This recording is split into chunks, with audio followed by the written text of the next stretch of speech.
Ni syukur bagi sewu dina ora pangling nyawang marang kahananku. Aku Anoman ana apa Pati Sengguni? Ana perlumu apa dene kowe nyaketi marang ungganing Gunung Rewantaka? Bakal munggah ana pucaking Harga Rewantaka nyadang tumuruning Wahyu Trimargajaya. Kowe nadyan munyuk sing ngerti sastra utawa bisa maca nulis. Kowe ora ngerti tulisan kae mau apa surasane? Selain keluarga Kurawa dilarang masuk. Ngerti? Iki Gunung Rewantaka ora kena sadhe titah ngambah ana kono paribasan tawon kumbang tetep tak jaring. Awit aku nderekke Sang Ratu Banowati nggone munggah ana pucaking Harga Rewantaka nyadang tumuruning Wahyu Trimargajaya. Sengguni Gunung Rewantaka kuwi dudu ke bawah Praja Ngastina lan dudu ke bawah Praja Ndrawati. Tegese kowe ora wenang mageri dengkul mubeng. Yen pancen mengkono sing dadi tumindakmu aku sing ora lila. Anoman sing ora nrimakake. Kepara dina iki yen nganti para Kurawa isih puguh tekate mageri dengkul aja takon dosa. Kelakon tak babati barisamu. Wah, waton Sulaya iki. Lah wong kowe iki tak eman kok malah ora mudeng. Iya bener dudu kebawah Ngastina. Ning aku lagi duwe perlu, ngono. Mula kowe bali ya ora sak kowe dadak ganggu gawe oleh Sang Ratu Banowati golek Wahyu Trimargajaya. Mengko yen entek sabarku aku ngirapke para Kurawa tak kon nyekel kowe. Yen kecekel para Kurawa pentang tanganmu kelakon dipanggang urip-uripan. Yen arep nyoba Anoman Maragage maju. Aku ora bakal tinggal gelanggang solong melayala tanpa rupa mantan Gimbong Senopati Swelagiri. Aja to sing para Kurawa buta sak gunung wae kelakon tak babati kabeh. Yen Sengguni kepengin pecah ndasmu maju rene. Wah. Ngandak endas. Apa dikira aku iki wedi ro dapurmu? Aku gelem perang, alah ora nganti liya dina tak uyek sirahmu mesti pecah kowe. Ning aku mah kok ngetokke kerasektenku ki mah kabeh iki nang bagiane dhewe. Kono mah maju mah. Anoman ora sah kowe dadak ngetokke kadigdayan.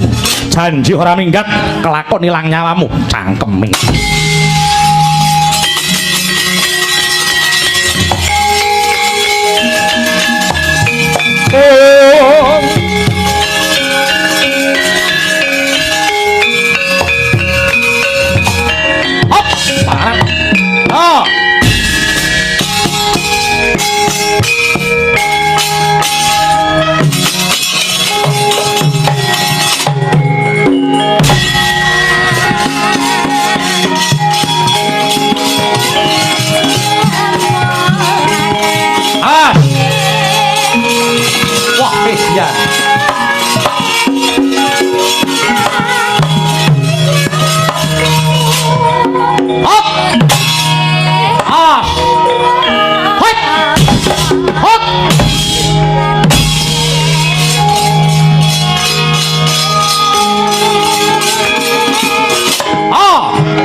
Yagi Surtayu ayo ora sah dadak kowe arembuk cobanen wah ilang kamu ayo asih hot hot wah ya lu lem wae hot ah hot ah hot wah kok yo mati ya wait ah tuh yo wah wait mati tapi lah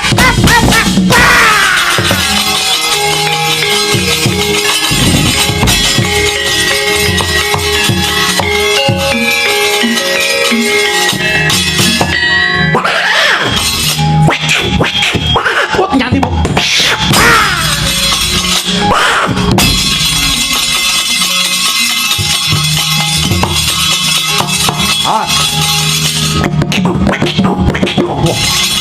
ngece weh yo hit hit lo hat wah weh ya as ho ho ya ya ah oi wah yo ngalayo hot ah ho ho yo oh ya wih ya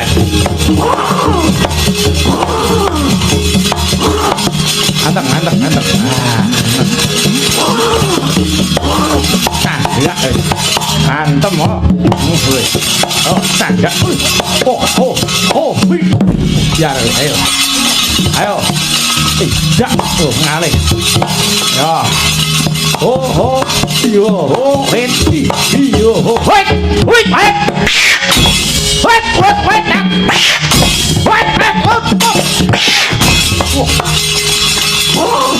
wah ngece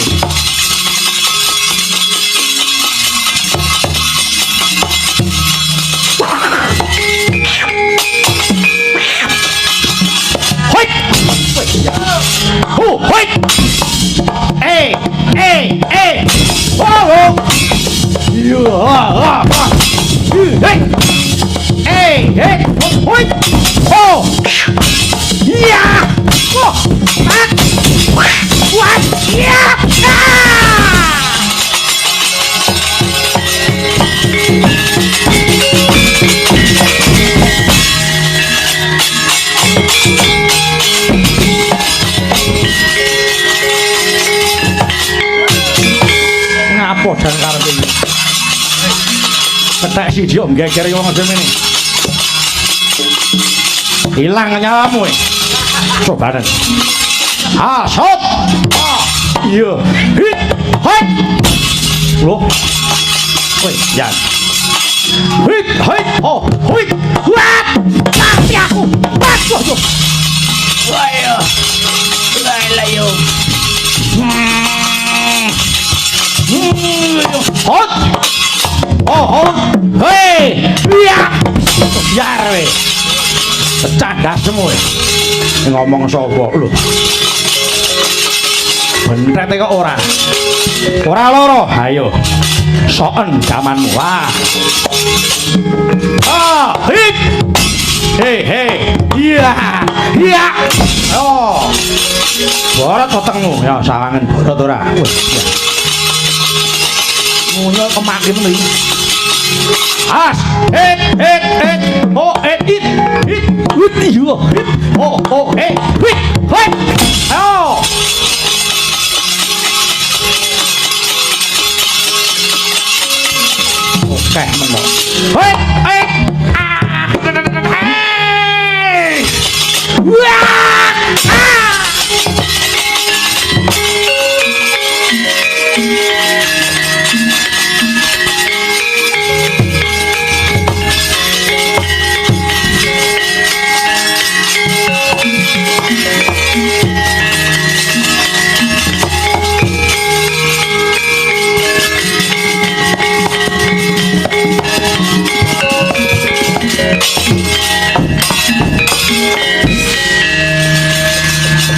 golek wahyu napa perang jane?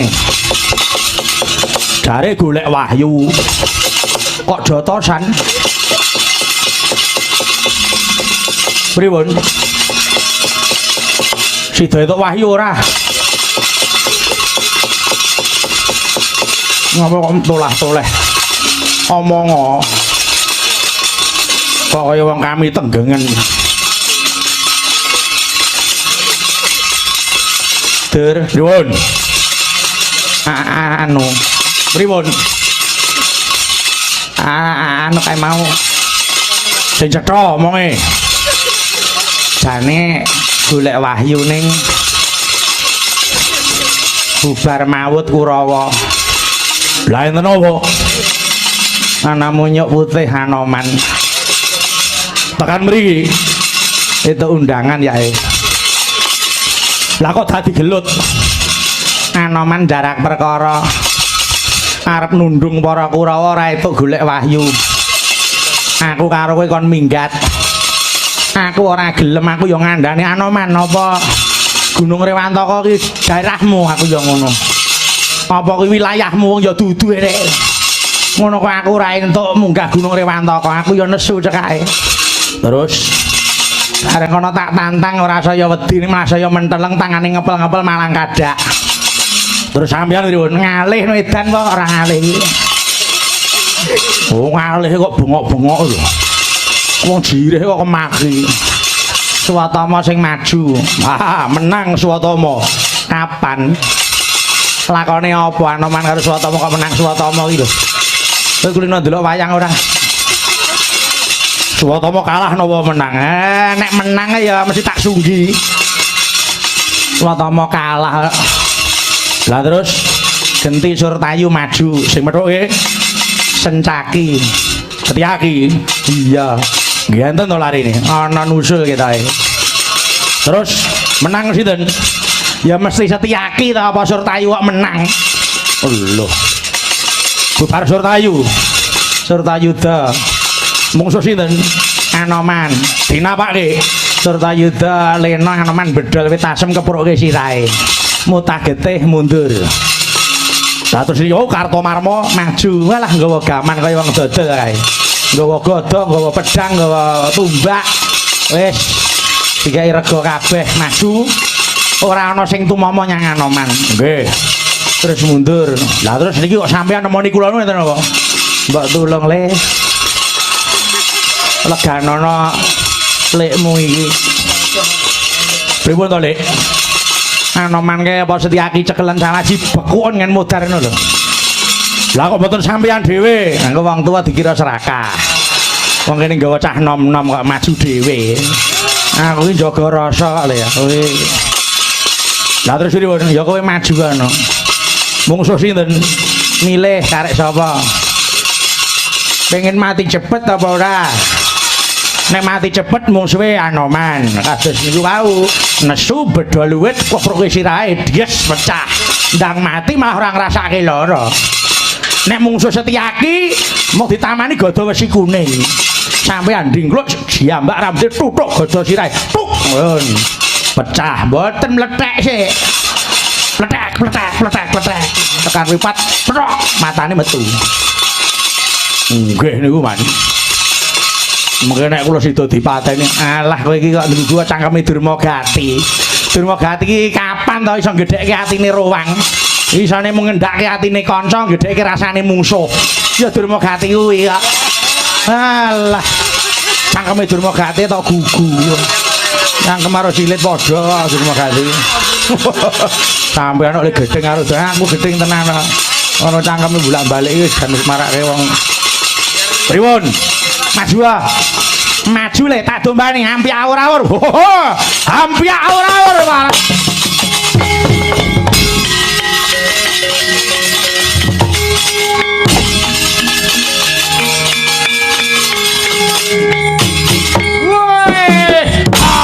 Awas yo wah, biar ayo.